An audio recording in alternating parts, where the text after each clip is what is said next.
Meenakshi YouTube channel చూస్తున్న వారందరికీ ధన్యవాదములు. నమస్తే. చాలా వీడియోలు చేసి పెడుతూ ఉన్నాను. మరి నచ్చినట్లయితే లైక్ చేయండి, షేర్ చేయండి, సబ్స్క్రైబ్ చేయండి. జ్యోతిష్య శాస్త్రపరంగా 12 లగ్నాలు, 27 నక్షత్రాలు, 9 గ్రహాలు, అందులో 7 గ్రహాలకి రాశులు ఉన్నాయి. రాహుకేతులకి రాశి లేదు. మరి జాతక చక్రంలో రాహుకేతువుల బలం కూడా చాలా అవసరం. అయితే మనకి నక్షత్రం బట్టి దశలు వస్తూ ఉంటాయి. నక్షత్రాధిపతి దశ అంటే మీది అశ్విని నక్షత్రం అనుకోండి, కేతు మహాదశతో ప్రారంభమవుతుంది. అయితే జీవితకాలం కూడా కేతు యొక్క లక్షణాలు ఇవన్నీ కూడా అందుతాయి ఈ జాతకానికి. మరి ఈరోజు చెప్పబోయే జాతకం అన్ని దశల్లో అద్భుతమైన మహర్దశ ఎలా ఉంటుంది హెడ్డింగ్ పెట్టి ఉన్నాను. 11వ నెల 1976లో పుట్టిన జాతకం ఇది. లగ్నం కుంభలగ్నం, రాశి కూడా కుంభరాశి. లగ్నాధిపతి శని భగవానుడు, రాశ్యాధిపతి శని భగవానుడు, నక్షత్రాధిపతి రాహు, శతభిష నక్షత్రం.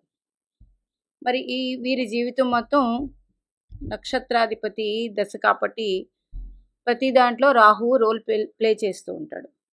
ఈ వ్యక్తికి రాహువు భాగ్యస్థితి పొందారు. రాహు భాగ్యస్థితి అంత మంచిది కాదు. అయితే శుక్రరాశి మిత్రరాశిలో ఉన్నారు. రాహు కూడా స్వనక్షత్రంలోనే ఉన్నారు, స్వాతి నక్షత్రంలో. అందుచేత మంచిదే. మరి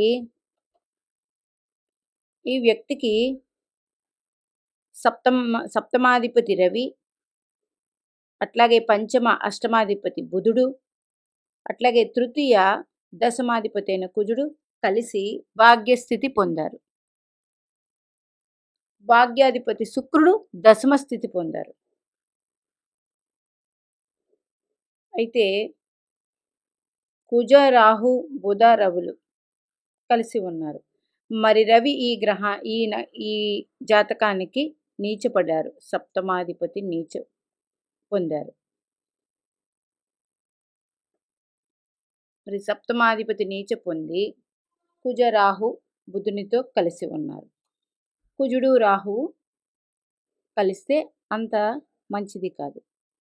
మరి గురువు వక్రించి ఉన్నారు. ద్వితీయ లాభాధిపతి అయిన గురువు వక్రం వృషభ రాశిలో. ఇక్కడ నుంచి 1, 2, 3, 4, 5, 6 దృష్టి లేదు, గురు దృష్టి లేదు ఈ సప్తమాధిపతి మీద. అందుచేత వివాహ విషయమై కొన్ని ఇబ్బందులు ఉండవచ్చు. అయితే వీరు ఏ నక్షత్రంలో ఉన్నారని తీసుకుంటే అప్పుడు కొన్ని రకాలుగా జాతకం మారుతుంది. మరి వారి ప్రశ్న ప్రస్తుత దశ ఎలా ఉందండి నాకు అనే ప్రశ్న వేశారు. ప్రస్తుత దశ ఎలా ఉంది అనే ప్రశ్నకి నేను ఈ వీడియో చేయడం జరిగింది. అయితే లగ్నాధిపతి శని భగవానుడు షష్ఠ స్థితి పొందారు. లగ్నాధిపతికి కూడా అంత బలం లేదు. చంద్ర రాశిలో ఉన్నారు. అయితే ఈ చంద్ర రాశిలో పుష్యమి నక్షత్రం ఉంటుంది, అంటే శని భగవానుడు నక్షత్రమే. ఇప్పుడు ఈ జాతకాన్ని విశ్లేషిస్తాం, పరిశీలిద్దాం. లగ్నం కుంభలగ్నం, కుంభలగ్నం, శతభిష నక్షత్రంలో లగ్నం పడింది. అట్లాగే రవి కూడా స్వాతి నక్షత్రంలో ఉన్నారు. రాహు కూడా స్వాతి నక్షత్రంలో ఉన్నారు. బుధుడు కూడా స్వాతి నక్షత్రంలో ఉన్నారు. అంటే మొత్తం అంతా రాహుగ్రహంతో మిక్సప్ అయిపోయి ఉన్నది. మరి గురుడు రిట్రోగ్రేడ్ అయ్యి కృత్తికా నక్షత్రంలో సప్తమాధిపతి నక్షత్రంలో ఉన్నారు. శాటర్న్ ఆశ్లేషలో ఉన్నారు. బుధ నక్షత్రంలో అంటే పంచమాధిపతి నక్షత్రంలో ఉన్నారు. మంచినే ఇస్తారు. మరి కుజుడు విశాఖ నక్షత్రంలో ఉన్నారు. విశాఖ అంటే గురు నక్షత్రం. అంటే ఈ జాతకానికి వివాహ విషయమే కొన్ని ఇబ్బందులు అయితే ఉండవచ్చు. అయితే శుక్రుడు వృశ్చిక రాశిలో జ్యేష్ఠ నక్షత్రంలో బుధ నక్షత్రంలో ఉన్నారు. బుధుడు పంచమాధిపతి నక్షత్రంలో ఉన్నారు. అందుకని గుడ్. శుక్రగ్రహం మంచి ఫలితాలే అందిస్తుంది. మరి అయితే 1, 2, 3, 4, 5, 6, 7 అంటే గురు శుక్రులు ఇద్దరు పరస్పర వీక్షణ ఉంది వీరికి. భాగ్యాధిపతి వీక్షణ గురుడి మీద ఉంది. ద్వితీయ లాభాధిపతి వీక్షణ అయిన గురుడు శుక్రుడి మీద ఉంది. వీరికి పరస్పర దృష్టి ఉంది. ఇది మంచిదే. గురు శుక్రులు ఇద్దరు పరస్పర దృష్టి. మరి ఇంకా ఈరోజు అడిగిన ప్రశ్న, మాకు మహర్దశ ఎలా ఉందండి? ప్రజెంట్ దశ బుధ మహర్దశ రన్నింగ్లో ఉంది. ఈయన 5th అండ్ 8th లార్డ్ దశ ఇది. 2 క్షేత్రాలకి సంబంధించిన ఫలితాలు అందిస్తూ ఉంటారు. అట్లాగే పంచమాధిపతి లగ్నం నుంచి లగ్నాధిపతి దశ, పంచమాధిపతి దశ, భాగ్యాధిపతి దశ యోగాల్లో ఉంటుందని చాలా వీడియోల్లో చెప్పుకున్నాను. అందుకని ఆ దశ మంచి ఫలితమే ఇస్తుంది. మరి చూడండి, కుజుడు స్వక్షేత్రగతుడై ఉన్నాడు. కుజుడు ఈ లగ్నానికి తృతీయ దశమాధిపతి, నవాంశలో స్వక్షేత్రం. అట్లాగే శని భగవానుడు నవాంశలో స్వక్షేత్రం మంచిదే. శుక్రబుధులు నవాంశలో మకర నవాంశ పొందారు. గురుడు కుంభ నవాంశ పొందారు. రవి చంద్రులు ఇట్లాగ ఉన్నారు. 2 గ్రహాలు స్వనవాంశ పొందారు. ఇక్కడ వర్గోత్తమం ఏమీ లేవు. మరి రాహుకేతువులు వర్గోత్తం ఎప్పుడు ఉంటుంది? వర్గోత్తం లేదు రాహుకేతువులు. మరి ఈ విధంగా ఎట్లా ఉంటే ఈ దశ ఎలా ఉంది అని ఇప్పుడు తీసుకుంటే, నిన్న వీడియోలో ఇందు లగ్నం గురించి చెప్పుకున్నాను. ఇందు లగ్నం అంటే లగ్నం నుండి భాగ్యాధిపతి, ఇక్కడ రాసిపెట్టి ఉన్నాను. లగ్నం నుండి భాగ్యాధిపతి. ఇందు లగ్నానికి గ్రహాలకి పాయింట్లు నిన్న చెప్పుకున్నాను, మరొకసారి చెప్తాను. రవికి 30, చంద్రుడికి 16 కళలివి. మరి కుజుడికి 6, బుధుడికి 8, గురుడికి 10, శుక్రుడికి 12, శని భగవానుడికి 1. మరి 12 పాయింట్స్ వచ్చాయి. చంద్రుడి నుంచి భాగ్యాధిపతి కూడా శుక్రుడు అయ్యాడు, 12. వీళ్ళిద్దరినీ కలిపితే 24. 12తో భాగింపడితే 0 శేషం వచ్చింది. 0 శేషం వచ్చినప్పుడు చంద్రుడి నుంచి వెనక రాసే తీసుకోవాలి. అంటే మకరం ఇందు లగ్నం అయింది. మకరం ఇందు లగ్నం అయింది కాబట్టి మకర రాశి నుంచి 1, 2, 3, 4, 5, 6, 7, 8, 9 బుధుడయ్యాడు. మకర రాశి నుంచి బుధుడయ్యాడు ఇందు లగ్నం భాగ్యాధిపతి. మీ ఇందు లగ్నం నుంచి భాగ్యాధిపతి ఎవరో ఆయన దశ అద్భుతమైన ఫలితాలు ఇస్తుంది. ఆయన ఇందులోనే స్థిరపడి ఉంటే వీరికి అద్భుతమైన రాజయోగం ఉండేది. మరి ఆయన భాగ్యంలో స్థిరపడ్డారు. అయితే బుధుడు ఇందు లగ్నం నుంచి బుధుడు భాగ్యాధిపతి అయ్యాడు కాబట్టి ప్రజెంట్ బుధ మహాదశ నడుస్తుంది. బుధ మహాదశ మంచి ఫలితాలు అందిస్తుంది.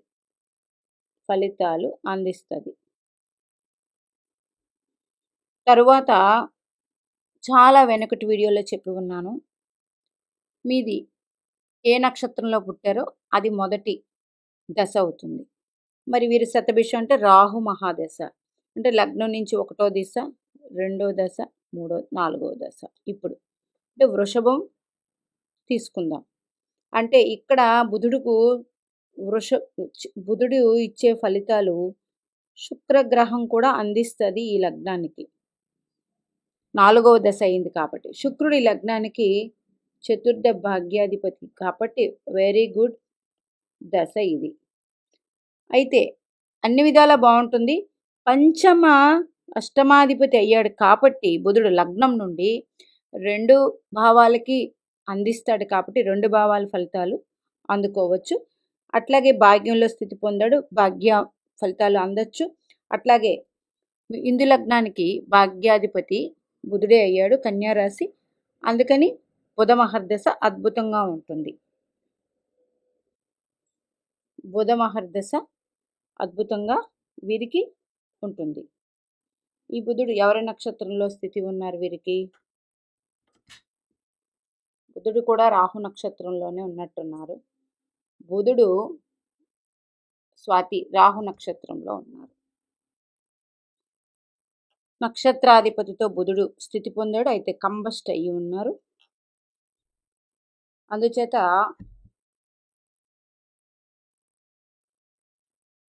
కొంచెం స్లో ఫలితాలు ఉంటాయి. అయితే నక్షత్రాధిపతితో కలిసి ఉన్న గ్రహాలు మంచి యోగాన్ని ఇస్తే, అయితే పంచమాధిపతి దశ అవ్వడం వల్ల మరి ఇక్కడ చూడండి, బుధగ్రహం పంచమం అంటే పంచమానికి కారకుడు గురుడు. మరి ఇందు లగ్నానికి బుధుడే వచ్చాడు, గురుడు. అట్లాగే ఈ బుధుడు పంచమ ప్లస్ అష్టమ కారకుడు, అష్టమానికి కారకుడు శని భగవానుడు.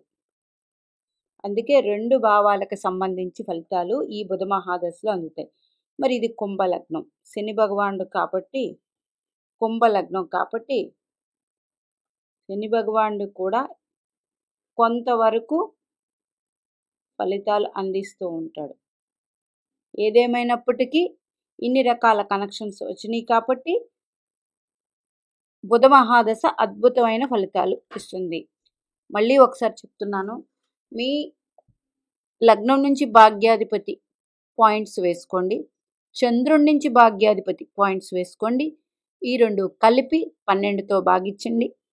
1 వచ్చింది అనుకోండి, అదే రాశి, చంద్రుడు ఏ రాశిలో ఉంటే ఆ రాసే మీరు తీసుకోండి. 2 వచ్చింది అనుకోండి, చంద్రుడి నుంచి 2వ రాశి. అట్లాగా 0 వచ్చింది అనుకోండి, చంద్రుడిని వెనక రాశి తీసుకోండి. అక్కడి నుంచి లెక్క పెట్టుకొని, ఇందు లగ్నం ఏదైతే ఉందో అక్కడి నుంచి లెక్క పెట్టుకొని భాగ్యాధిపతి అద్భుతమైన ఫలితాలు ఇస్తారు. ఆ భాగ్యాధిపతి దశ వచ్చినప్పుడు లగ్నంతో పని లేకుండా మంచి ఫలితాలనే అందిస్తారు. అయితే లగ్నంతో చూసుకున్నప్పుడు ఆ గ్రహానికి ఏ భావాధిపత్యాలు వచ్చాయో ఆ 2 తాలూకా ఫలితాలు అందిస్తారు. ఆ భావకారకుడు ఎవరైతే ఉన్నారో, కుజుడు అనుకోండి, కుజుడు భావకారకుడు ఆ ఫలితాలు అందించేస్తారు. గురుడు అంటే గురుడు 2, 5, 9, 11. అందుకే గురుగ్రహానికి కానీ వచ్చినట్లయితే ఏదైనా కనెక్షను అద్భుతమైన ఫలితాలు ఉంటాయి. ఎందుకు? 2వ భావానికి, 5వ భావానికి, 9వ భావానికి, 11వ భావానికి సంబంధించిన ఫలితాలు గురుగ్రహం అందిస్తారు. కాబట్టి జాతక చక్రంలో అతి శుభత్వం గల గ్రహం గురుగ్రహం. అట్లాగే 4 భావాలకి కారకత్వం ఇచ్చి ఉన్నారు. అందుచేత గురుగ్రహానికి ఎవరికైతే వచ్చిందో అద్భుతమైన మంచి ఫలితాలు ఉంటాయి. అందుకని మహర్దశలు చూసుకునేటప్పుడు కూడా ఇట్లా చూసుకోవాలి. అలాగే మీకు నక్షత్రం నుంచి ఎన్నో దశ జరుగుతుందో చూసుకోండి. ఆ దశ మీ లగ్నం నుంచి ఏ భావం అయ్యిందో ఆ గ్రహం యొక్క ఫలితాలు కూడా ఈ దశ ఇచ్చేస్తూ ఉంటుంది. అందుచేత ప్రతీది జ్యోతిష్యంలో కనెక్షన్ చేసి చూసుకోవాలి. ఏ గ్రహాలు ఎక్కువ ఏ గ్రహంతో సంబంధం పెట్టుకుంది. అయితే రాహు నక్షత్రంతో సంబంధాలు పెట్టుకున్నప్పుడు ఏమవుతుందంటే అన్నిట్ల మీద కొంచెం ఆశ, కోరికలు ఎక్కువ ఉంటాయి. అది సమపాళ్ళలో ఉంటే ప్రాబ్లం అనేదే ఉండదు. అందుచేత జాగ్రత్తగా చూసుకోవాల్సిన, రాహుగ్రహంతో ఏదైనా గ్రహాలకి సంబంధం వచ్చినప్పుడు జాగ్రత్తగా చూసుకోవాల్సిన అవసరం ఉంది. ఆ దశ లేదు, ఆ దశే కాదు, జీవితం మొత్తం కూడా ఉంటుంది. అందులో నక్షత్రాధిపతి దశ జీవితం అంతా ఆ నక్షత్రాధిపతి మనకి జీవితాన్ని రోల్ ప్లే చేస్తూ ఉంటాడు. మీనాక్షి దేవి ఆశీస్సులు మనందరి మీద ఉండాలని కోరుకుంటూ నమస్తే.